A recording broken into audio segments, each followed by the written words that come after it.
பிரதமர் நரேந்திர மோடி அரசின் தற்சார்பு வழிகாட்டுதல்படி பெருங்காயம் முதன்முதலாக இந்தியாவிலேயே விவசாயம் செய்யப்படுகிறது. இதன் மூலம் ஆயிரக்கணக்கான கோடி ரூபாய் இறக்குமதி செலவை மிச்சப்படுத்த மத்திய அரசு முடிவு செய்துள்ளது. இந்தியர்களின் உணவுப் பொருளில் மிகவும் முக்கியமான வாசனை பொருளாக இருப்பது பெருங்காயம். மேலும் வாயு தொல்லைகளுக்கு அருமருந்தாகவும் இது உள்ளது.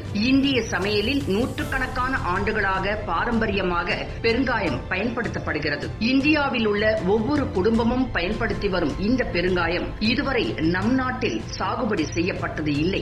ஆண்டாண்டு காலமாக இது ஆப்கானிஸ்தான், ஈரான் மற்றும் உஸ்பெகிஸ்தானில் இருந்து இறக்குமதி செய்யப்படுகிறது. ஒரு ஆண்டுக்கு 2000 டன் வரை இறக்குமதி செய்யப்படுகிறது. இதற்காக இந்தியா ஆண்டிற்கு 1000 கோடிக்கு மேல் செலவு செய்கிறது.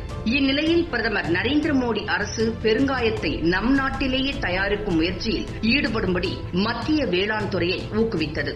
வேளாண் துறை, மத்திய அறிவியல் மற்றும் தொழில்துறை ஆராய்ச்சி கவுன்சில் மற்றும் ஹிமாலயா பயோசோர்ஸ் டெக்னாலஜி இன்ஸ்டிடியூட் உதவியுடன் பெருங்காயம் விளைவிப்பதற்கான மண் மற்றும் தட்பவெப்பநிலை குறித்து ஆய்வு செய்தது. இந்நிலையில் பெருங்காயம் விளைவிக்க ஏற்ற இடம் கடும் குளிர்பனியும் கடும் வறட்சியும் நிலவும் இடம் என அறியப்பட்டது. அதன் அடிப்படையில் பெருங்காயம் சாகுபடி செய்ய இமாச்சல பிரதேசத்தின் லஹோல் பள்ளத்தாக்கு பகுதி முதலில் அடையாளம் காணப்பட்டுள்ளது. இந்த பிராந்தியத்தின் தொலைதூரத்தில் உள்ள குளிர்ந்த பாலைவன பகுதிகளில் உள்ள பரந்த தரிசு நிலம் இதற்காக பயன்படுத்தப்படுகிறது என அறிவியல் மற்றும் தொழில்துறை ஆராய்ச்சி கவுன்சில் தெரிவித்துள்ளது.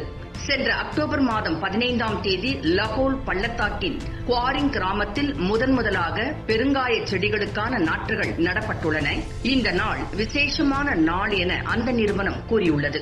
மேலும் இது விவசாயிகளுக்கு பெரும் லாபம் தரும் தொழிலாக இருக்கும் என ஹைட்ஸ்பிட்டி நிறுவனம் கூறியுள்ளது. மேலும் பெருங்காய சாகுபடி இந்த பிராந்தியங்களில் உள்ள மக்களின் பொருளாதார நிலையை மாற்றி அமைக்கும் வகையில் இருக்கும். குறிப்பாக லடாக் மாநிலத்தில் உள்ள வறண்ட எதற்கும் பயன்படாத பனி பாலைவனங்கள் இந்த முயற்சியால் செழிப்பான மாநிலமாக மாற வாய்ப்பு உண்டு.